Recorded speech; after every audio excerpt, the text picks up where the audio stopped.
زي النهارده 22 رمضان حصل ايه؟ تعال اقولك. في 22 رمضان سنة 277 هجرية الموافق 7 من يناير عام 891 ميلادية، مولد عبد الرحمن الناصر ثامن أمراء الأندلس، ويعد عصره الذي امتد 50 عاما من أزهى فترات الأندلس قوة وحضارة.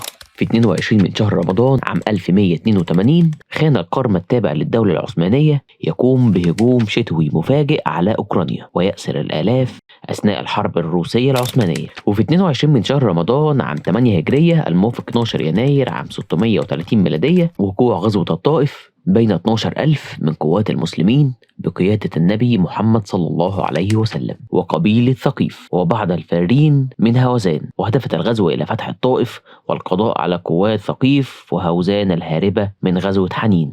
بس كده، ده برنامج حدث تاريخي حصل في رمضان. لو وصلت لحد هنا شكرا، ما تنساش تعمل لايك وسبسكرايب وفولو وتقولي رأيك في كومنت. سلام.